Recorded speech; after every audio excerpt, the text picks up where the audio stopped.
Today we're going to use the quotient rule, or the rule that we need to use in finding the derivative of a rational function. So let's say we have a of x, which is given a rational function f of x all over g of x. To find a prime of x, which is the derivative of a of x, will be g of x times the derivative of f of x minus derivative of g of x times f of x all over the square of g of x, or your denominator. Now, to be able to remember this particular formula in finding the derivative of a rational function, we can use this mnemonic device, which I've learned since I started working with quotient rule by my teacher in college. We use low d high minus high d low, or all over low low, wherein low is your denominator, d high means the derivative of the numerator, minus high, which is the copy of your numerator, times d low, which is the derivative of your denominator, all over low squared, or the denominator squared. So this is what we're going to use to remember this rule in finding the derivative of a rational function. Now, for my first example, I have a rational function 2x plus 1 all over x minus 3. And to find the derivative of this rational function, all I need to do is to follow my formula right here to find f prime of x, which is low x minus 3 times derivative of I, or derivative of 2x plus 1, minus 2x plus 1 times the derivative of x minus 3 all over x minus 3 squared. Now, I would suggest that you don't skip a step when you're working with the quotient rule for the first time. It will always help you to be able to see how to find the derivative of each of the functions using the formula. So this one is one of the formula that takes a little while to finish, and it requires patience and accuracy when you're working with the quotient rule. Now, going back to our function, all we need to do is to find now the derivative of 2x plus 1, which is 2, and the derivative of x minus 3, which is 1. And by doing so, we'll be able to complete our derivative function for f of x, giving us x minus 3 times 2 minus 2x plus 1 times 1 all over x minus 3 squared. Now, this particular function right here of f prime of x is already the derivative of f of x. Now, if we want to further simplify this function, usually we can simplify the numerator. Just like here, we can distribute 2 to x minus 3 and distribute 1 to 2x plus 1 and then subtract them afterwards, giving us f prime of x is equal to 2x minus 6 minus 2x plus 1 all over the square of x minus 3.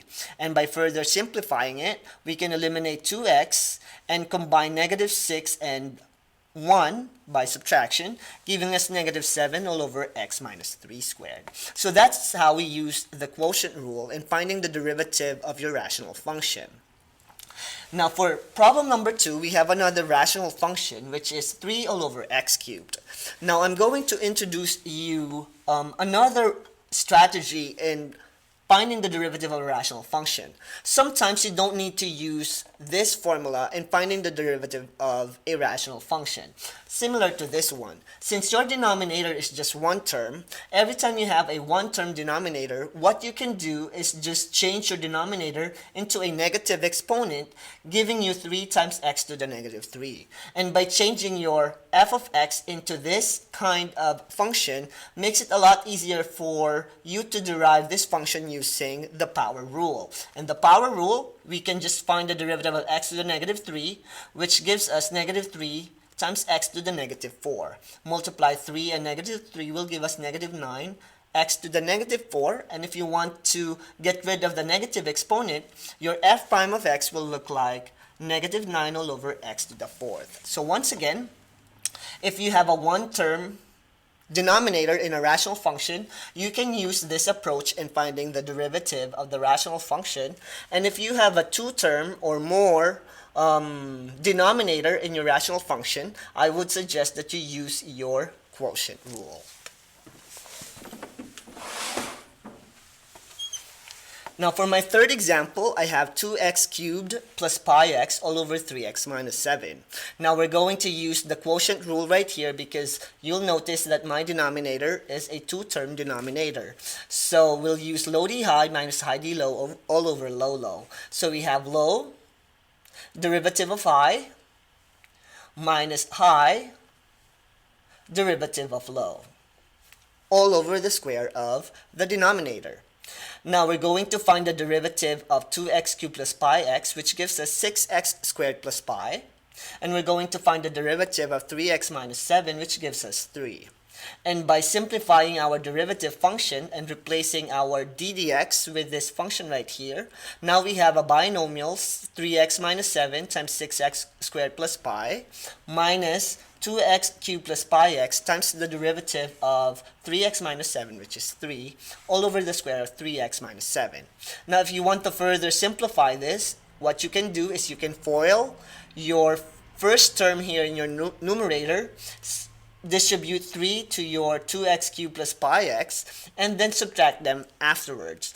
But in this case, what I just did is I leave my first term like this, like a binomial, minus 6x cubed plus 3 pi x all over the square of 3x minus 7.